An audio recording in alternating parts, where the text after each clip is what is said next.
Hampshire. Here we are in New Hampshire, and today we're going to talk about another wonder. Mystery, not so much mystery, I don't know. Today we're going to visit American Stonehenge here in Salem, New Hampshire. It's the history of the land. It's preserved on a property kind of tucked away in this neighborhood, residential neighborhood built around it. Come along as we explore the history of New England.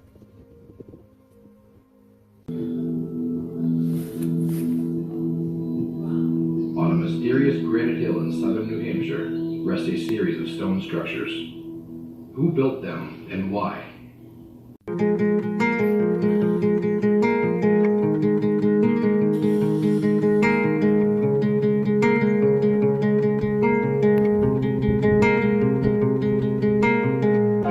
What we have here is American Stonehenge. Its purpose and origins are rooted in mystery. Could it have been farmers from the 18th century? Native Americans? Archaeologist David Starbuck said Goodwin himself created it. Mystery Hill. That's what William Goodman had called it until 1982, when the title changed to what we know today. They wanted this site to remain a professional archaeological dig and not a roadside oddity site. It's privately owned and roughly about 30 acres, right in Salem, New Hampshire. Archaeologists' carbon analysis shows there were people occupying the area 4,000 years ago.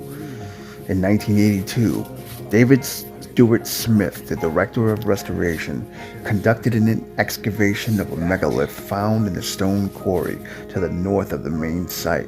They discovered hundreds of chips and flakes, indicating it was evidence of tool manufacture, consistent with Native American lithic techniques. Remains of Native American wigwam have been found in the area, along with 2 fire pits that date back to 2,000 years ago. A dugout canoe up from about 300 years ago also resides in the museum. The site first appears in the print in 1907 History of Salem, New Hampshire. Jonathan Pattee's cave. He had a house in the woods 70 years ago. Took town paupers before the town farm was bought. This is wild but beautiful spot among rough boulders and soft pines, about which make the most weird and fantastic tale might be woven. There are several caves still intact, which the owner used for storage purposes. Many believe that Pattee built the site in the 19th century. No unequivocal pre-Columbian European artifacts have been found there. There is a so-called sacrificial stone which contains grooves on the side that some say channeled blood, but it closely resembles lye leaching stones found on many old farms that were used to extract lye from wood ashes, the first step in the manufacture of soap. The sacrificial stone could have also been a cider press bedstone, a common tool among colonial farmers in New England. The grooves in the table serving to collect the cider. The site's history is muddled, partly because of the activities of William Goodwin.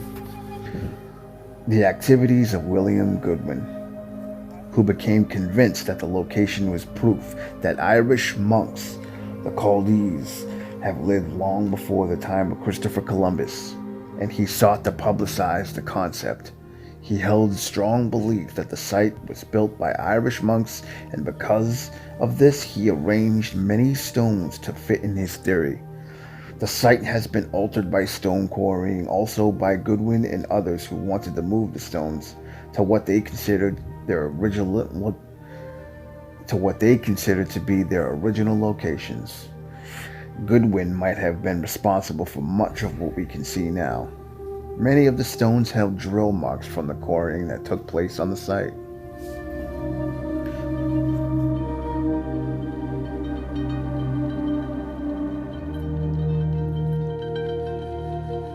American Stonehenge, right here in Salem, New Hampshire. Take a walk with me as we journey back to the history of New England. Thanks for coming along.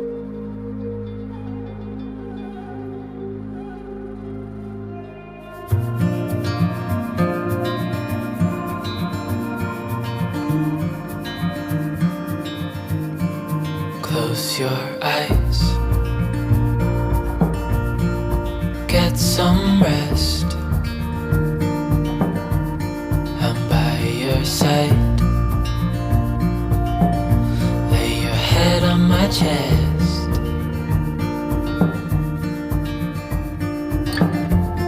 I know you've had a really bad day,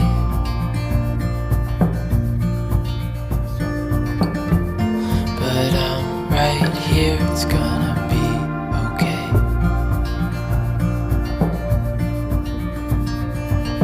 The world could fall down, it's gonna be okay.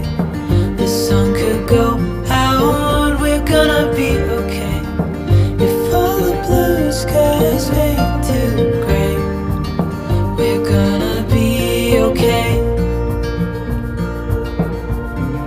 Calm your soul,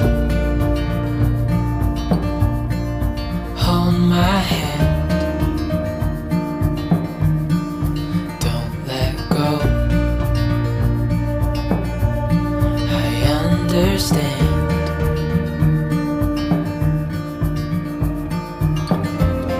I know it hurts, it wasn't fair.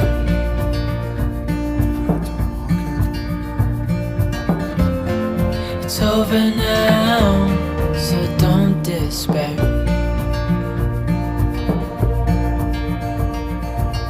The world could fall down, it's gonna be okay. The sun could go